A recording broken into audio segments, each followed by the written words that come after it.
14 अक्टूबर 1956 को doctor B are Ambedkar अपने लाखों अनुयायियों के साथ मिलकर हिंदू धर्म का त्याग करते हैं और बौद्ध धर्म अपनाते हैं। बौद्ध धर्म अपनाते समय वो 22 प्रतिज्ञाएं लेते हैं, जिन 22 प्रतिज्ञाओं में हिंदू धर्म का अपमान है, जिन 22 प्रतिज्ञाओं में ब्रह्मा विष्णु महेश के बारे में गलत कहा गया है और ये कहा गया कि हम बौद्ध को कोई विष्णु का अवतार नहीं मानते हैं और नहीं मानेंगे। उस समय डॉक्टर बी आर अम्बेडकर ने जब ये प्रतिज्ञाएं ली और जब ये फैसला लिया तो उससे पहले उन्होंने काफ़ी कोशिश की थी सदन में कि यूनिफॉर्म सिविल कोड लागू हो, हिंदू कोड बिल लागू हो, लेकिन ये उस समय के जातिवादी विरोध के कारण, उस समय के प्रधानमंत्री के विरोध के कारण ये संभव नहीं हो पाया। इस वजह से उन्होंने सदन से इस्तीफा दिया और फिर जाकर एकदम से हिंदू धर्म त्याग कर बौद्ध धर्म अपना लिया।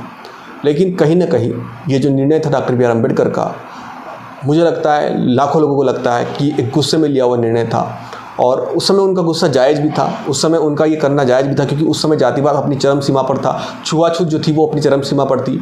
लेकिन आज के समय में आज़ादी के 70 सालों के बाद भी अगर यही चीज़ हमें वापस सुनने देखने को मिले तो हमें गुस्सा आएगा। क्यों गुस्सा आएगा? इसकी वजह है, इसकी वजह यह है कि आज़ादी के इतने सालों के बाद अभी जो छुआछूत का स्तर है वो बहुत कम हो चुका है, जातिवाद का जो स्तर है वो बहुत ज़्यादा कम हो चुका है, या यूँ समझे कि न के बराबर रह गया है। मैं ये नहीं कह रहा हूँ कि ये बचा हुआ नहीं है, बिल्कुल है। थोड़ा बहुत कहीं कहीं हमें जो अपवाद देखने को मिलते हैं, कहीं कहीं हमें जो खबर देखने को मिलती है कि मटकी को छू लिया तो बच्चे को मार दिया, मंदिर में चले गए तो दलित को मार दिया, ये चीज़ें जो हमें देखने सुनने को मिलती है ये अपवाद है।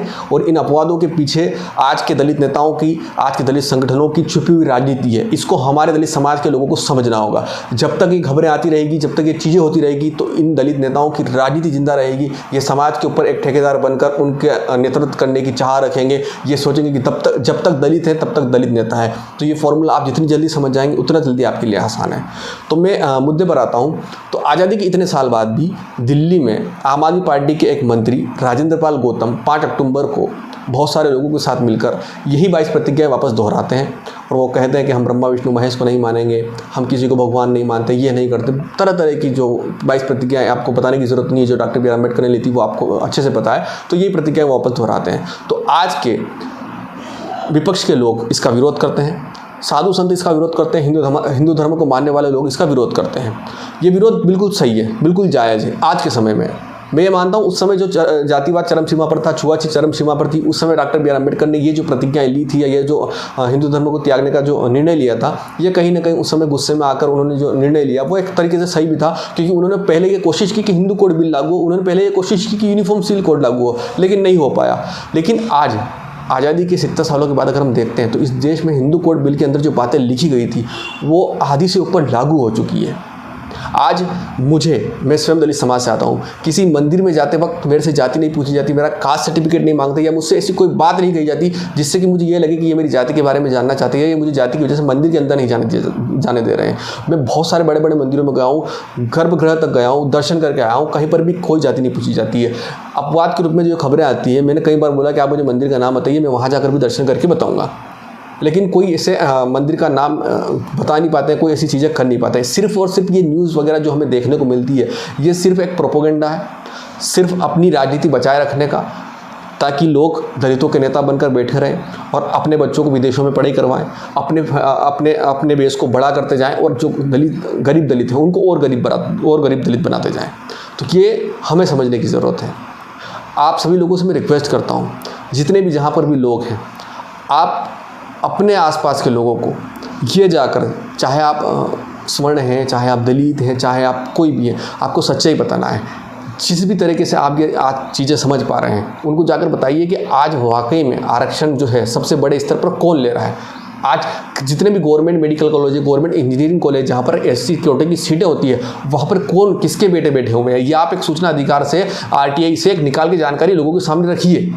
मैं कई बार कह चुका हूँ लोगों को कि जितनी जल्दी हमारे समाज के ये लोग समझ जाएंगे, राजनीति में आरक्षण जिनका है उन्हीं के बेटों का इंजीनियरिंग कॉलेज में, मेडिकल कॉलेज में आरक्षण है, और उन्हीं के बेटे वहाँ पर जा पाते हैं। क्यों जा पाते हैं? क्योंकि उनके पास बड़ी बड़ी कोचिंगों में उनके बेटे को भेजने के लिए पैसे हैं, वो वहाँ पर फंडिंग दे सकते हैं, वो वहाँ पर उनको अच्छी कोचिंग दे सकते हैं। गरीब का बेटा, मजदूर का बेटा, नाली साफ करने वाले का बेटा, चपरासी का बेटा वहीं का वहीं रह जाएगा, उसको आगे बढ़ने का मौका नहीं मिलेगा। तो ये चीज़ें हमें समझना होगी, हमारे आसपास के लोगों को हमें समझाना होगी। ये हमारा एक राष्ट्र के लिए, धर्म के लिए कर्तव्य है। आज के दलित नेताओं का सिर्फ एक ही काम है, मैं बौद्ध धर्म के बारे में गलत नहीं बोल रहा हूँ, मैं किसी धर्म के बारे में गलत नहीं बोल रहा हूँ, मैं सिर्फ एक बात बोल रहा हूँ, सिर्फ हिंदू धर्म को गाली देना ही आज के दलितों का सबसे बड़ा मकसद है, सबसे बड़ा काम है। आप कुछ मत करिए, आप सच्चे दलित तभी कहलाएंगे, सच्चे अम्बेडकरवादी तभी कहलाएंगे जब आप हिंदू धर्म को गाली देंगे, जब आप हिंदू देवताओं को गाली देंगे। कोई भी पर्व हो, नवरात्रि हो, दशहरा हो, करवा चौथ हो, दिवाली हो, कोई भी पर्व हो, गाली दी जाती है। आज के समाज के लोगों से सिर्फ इतना कहना चाहूँगा, आप किसी को गाली देकर अपने आप को बड़ा नहीं कर सकते, अपने व्यक्तित्व को महान नहीं कर सकते। अगर आपको स्वयं के अंदर बदलाव लाना है तो आपको डॉक्टर बी आर अम्बेडकर की जो मेन बात थी, शिक्षा, उसको लेकर आगे बढ़ना होगा। आप बदले की भावना को लेकर कभी आगे मत बढ़िए, आप अपने समाज के अंदर, अपने बच्चों के अंदर बदलाव की भावना लेकर आगे बढ़िए, और बदलाव की भावना का सबसे बड़ा हथियार है शिक्षा। आप जितना हो अपने आसपास, अपने बस्ती के बच्चों को, अपने समाज के बच्चों को शिक्षा के लिए प्रेरित करें।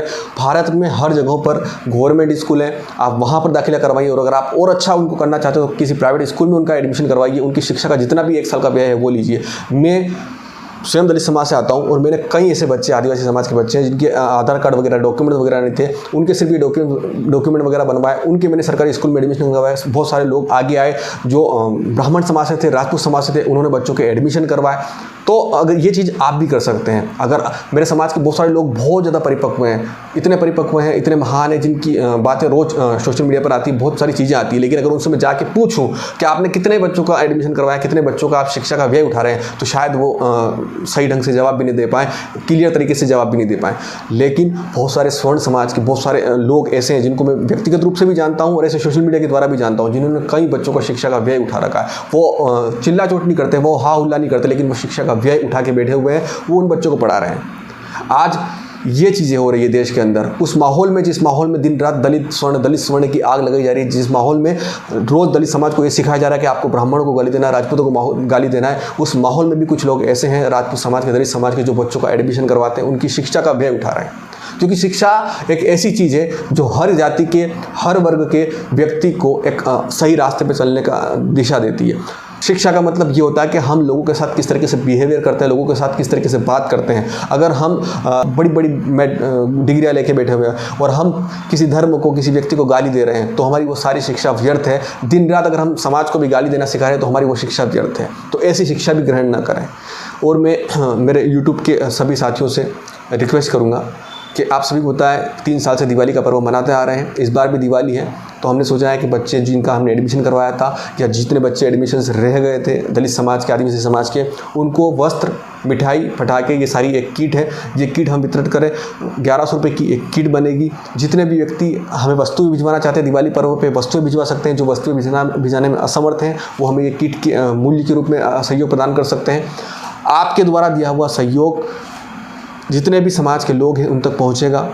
हमारे पास साहस की कोई कमी नहीं है, साधन की कमी है। आप स्वयं आर्थिक रूप से सहयोग नहीं भी पहुंचा सकते तो आप हमें वस्त्र, मिठाई या पटाखे, जितनी भी तरीके से सहयोग पहुंचा सकते हैं पहुंचाइए। हम आपके सहयोग को जहां तक भी हो पहुंचाने की कोशिश करेंगे, जितने लोगों तक पहुंचा सकते हैं पहुंचाने की कोशिश करेंगे।